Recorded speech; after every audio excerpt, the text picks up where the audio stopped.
어제 우리가 살펴봤던 내용은 회개의 어려움이었습니다. 우리는 회개가 쉬운 사람이 되어야 된다는 거였어요. 회개가 쉬운 사람. 오늘은 회개의 어려움에서 이제 회개의 영광으로 좀 연결을 시켜보겠습니다. 우리가 권력을 줄 때, 힘을 줄 때 그 권력이라는 것이 또 힘이라는 것이 내 잘못과 내 실수에 대해서 인정하기 힘들게 만드는 어떤 그런 나쁜 요소를 안고 있습니다. 권력이 있기 때문에 이제 헤롯 같은 경우는 회개하기보다는 어떻게 하냐면 분명히 옳은 지적임에도 불구하고 두려워하면서 이제 잡아 가두게 되죠. 세례요한을. 세례요한을 잡아 가둔 게 아니라 실질적으로는 자기 양심을 자기 스스로 가두는 어떤 그런 결과를 초래하게 되었습니다. 이 세상에서 그래서 가장 큰 은혜와 축복은 회개하는 마음이다라고 우리가 어제 이야기를 나눴어요. 그래서 팔복 중에 시작이 어떻게 되죠? 심령이 가난한 자는, 이게 이제 우리들이 복이 된다는 거예요. 그리고 그 다음에 뭐죠?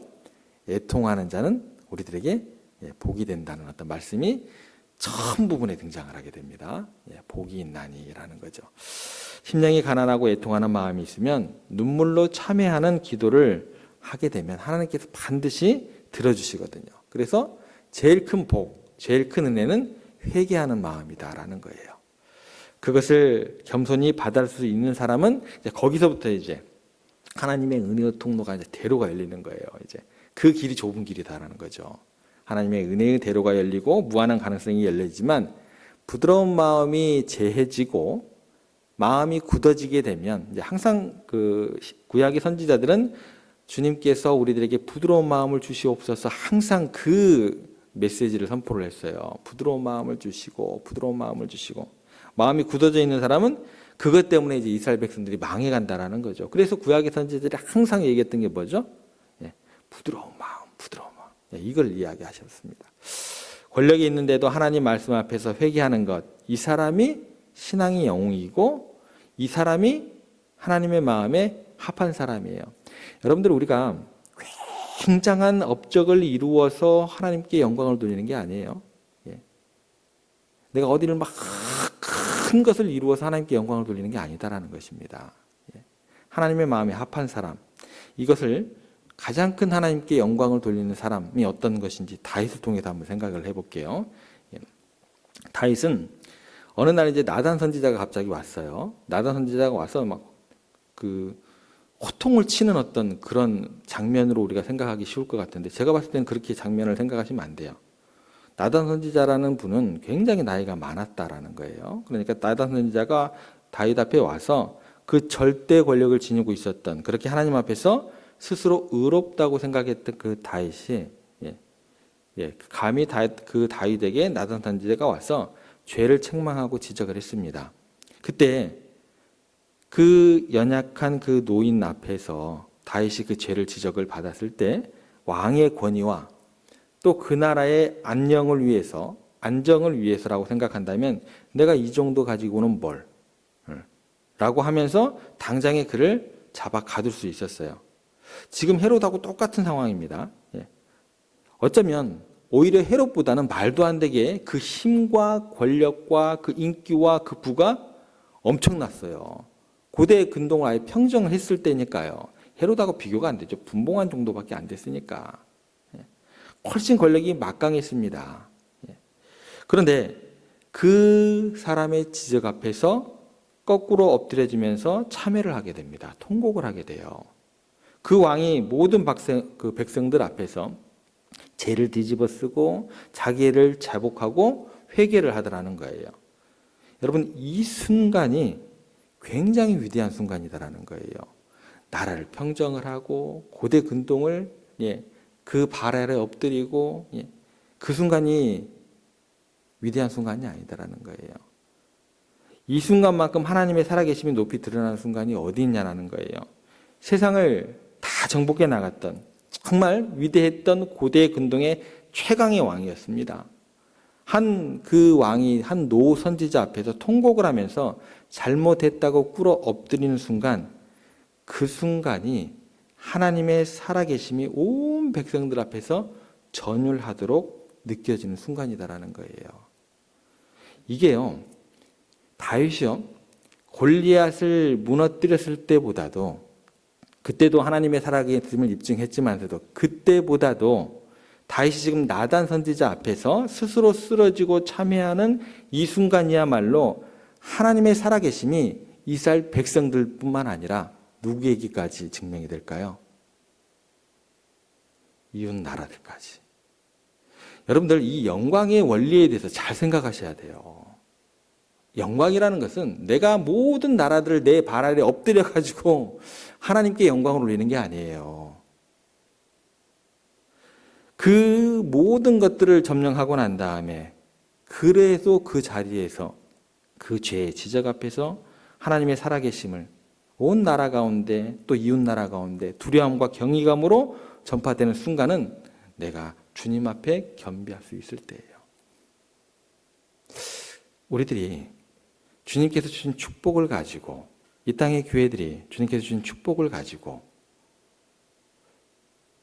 어떤 모습으로 살아왔고 세상 가운데 어떤 모습을 비춰줬는가, 다윗처럼 이런 모습들을 비춰줬을까라는 생각을 해보게 되면 답은 정확하게 나옵니다. 다윗은 그래서 뭐라고 얘기를 하냐면 하나님의 마음에 합한 자다라는 거예요. 이 땅에 많은 믿는 백성들이 하나님의 마음에 합하다라는 것은 뭘까요? 그게 무엇인지 다윗을 통해서 증명해 주십니다. 이 땅에 많은 교회들이 하나님의 마음에 합하다라는 건 뭘까요? 많은 축복을 누리고 살아가는 거예요. 그것도 하나님의 마음에 합하게 주신 축복을 누리고 살아가는 게 맞겠죠. 그 순간 우리가 어떤 마음과 어떤 모습으로 하나님 앞에 서고 그 모습이 세상 사람들에게 어떻게 비춰질까? 그게 진정한 하나님의 영광이 된다는 것입니다. 우리는 하나님의 살아계심은 내가 남을 이기고 내가 뛰어나고 그렇게 하나님의 영광을 드러낸다고 생각을 하지만 성경의 원래는 천만의 말씀입니다. 오히려 그게요, 하나님의 영광을 땅바닥에 내 동댕이 칠 수 있는 그런 목사들이 될 수 있어요.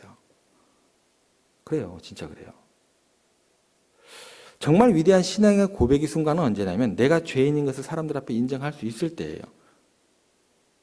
더구나 하나님이 은혜를 주시고 능력을 주시고 더욱더 뛰어나게 하시고 더욱더 크게 해 주셨을 때 모든 것을 완벽하게 수고하고 많은 헌신을 하고 나는 죄인 중에 괴수입니다. 누가 그랬죠? 사도 바울이 그랬어요. 나의 달려갈 길을 다 달려가면서 내가 죽을 고비를 넘어가면서 나는 죄인 중에 괴수입니다. 라고 고백하는 그 순간에 하나님의 살아계심과 그분의 거룩하심과 그분의 위대하심이 그 순간에 입증이 되는 거예요. 나의 달려갈 길, 나를 위해 달려간 게 되는 거예요. 그렇게 안 되면은 절대 회개하지 않잖아요. 우리들이 그래요. 교회의 부흥의 역사가 다시 땅 가운데 일어나려고 한다면 어떻게 돼야 될까요? 우리들이 회개해야 돼요. 이거예요. 팔복의 시작이 그렇잖아요. 말씀에 있는데 절대 회개를 안 해요. 그러면서 모여서 뭐라고 얘기해요? 부흥을 허락하여 주시옵소서. 거기에 무슨 부흥이 임하겠습니까? 하나님의 영광이 가려지는데, 세상 가운데 하나님의 영광이 증명이 안 되는데 입으로 내뱉는 그거 자체가 우리 가운데 삶으로 입증이 안 되는데 어떻게 하나님의 영광이 그들 가운데 임하겠냐는 거예요. 절대 그럴 수가 없죠. 하나님의 살아계심을 입증하는 놀라운 은혜라는 것입니다. 유명한 영화 신들러 리스트 다 기억하시죠? 주인공이 이제 독일군 그 친위대 장교에게 이런 말을 합니다. 무엇이 진정한 힘입니까? 죽일 수도 있으면서 죽이지도 않고 때릴 수 있으면서도 때리지 않는 것, 은혜를 베푸는 것, 그것이 진정한 힘입니다. 죽일 수 있다고 곧장 죽이고 때릴 수 있다고 때리는 것은 힘이 아니라는 거예요. 힘이 아니라는 거예요. 저는 여기에다가 한 가지 더 하고 싶어요. 진정한 힘은 자기의 죄를 자복하고 회개할 수 있는 힘입니다. 내가 가진 거 가지고 내 마음대로 하는 거는요, 그건 힘이 아니에요. 힘이 아니에요. 애통하는 힘이 있느냐, 이게 진정한 힘이에요. 헤롯이 이렇게 죄를 자복하지 아니하고 그 죄에 대한 지적 앞에서 시인할 수 없으면서도 그런 상황에 놓였어요. 다 사람들이 이야기해요. 잘못됐다고 그 길에서 돌아서라고 이야기를 해요. 그죠? 시인할 수밖에 없었어요. 헤롯도요. 그런데 어떻게 해요? 오히려 세례 요한을 옥에 가둬버려요. 자기 가진 힘 가지고.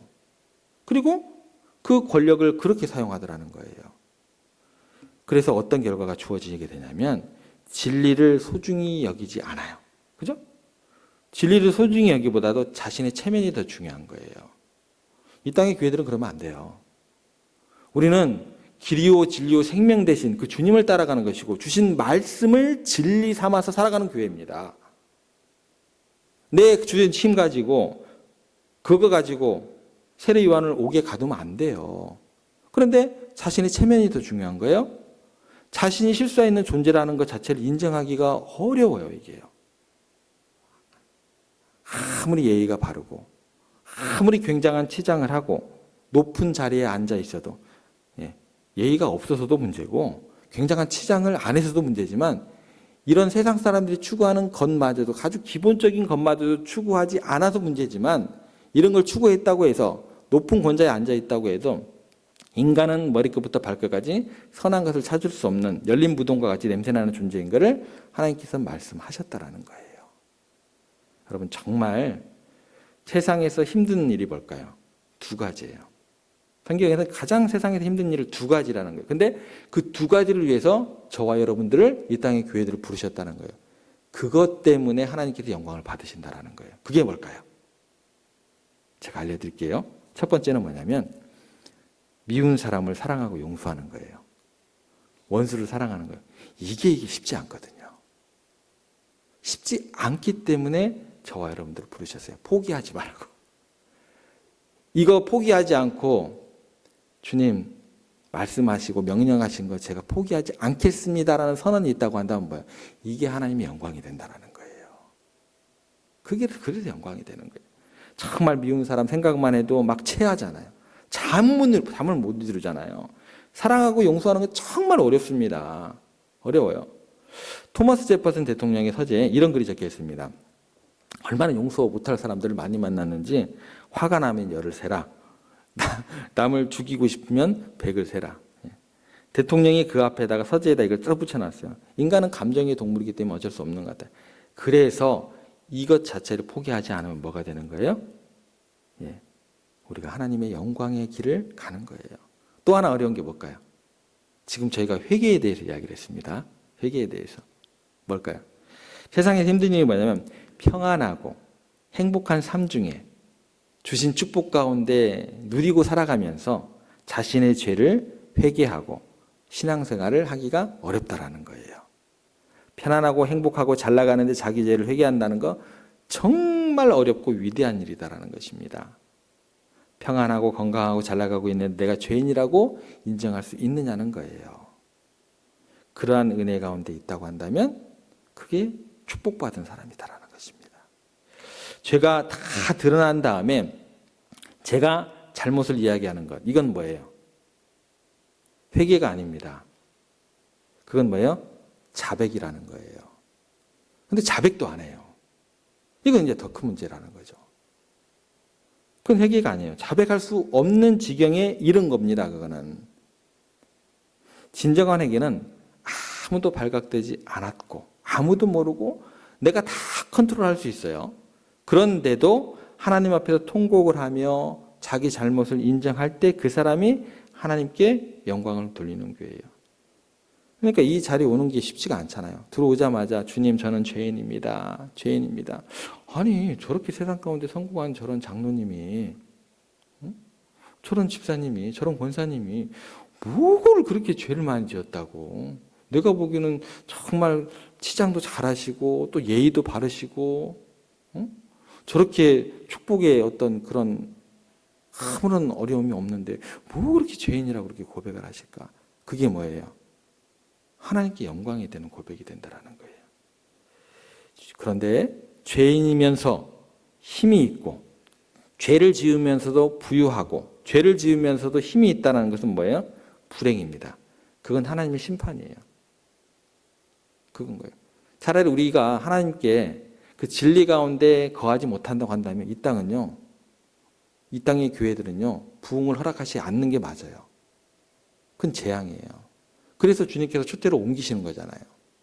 그래서 옮기시는 거예요. 부흥을 끊어버리시잖아요. 그게 원리와 원칙이라는 거예요, 하나님의. 그곳에다 내가 주님 이 땅에 다시 부흥의 물길을 이루어 주시옵소서라고 이야기를 한들 주님의 진리의 길에서 벗어났는데 어떻게 되겠어요? 그래서 하나님 앞에 쓰임받는 사람들은 고난이 많고 회개하지 않을 수 없는 지경으로 몰아가시고 인격이 스스로 변하지 않으면 견딜 수 없는 지경에까지 몰아가시고 반드시 하나님께서 회개하게 만드신다는 거예요. 그런 사람이 복받은 사람이다라는 것입니다.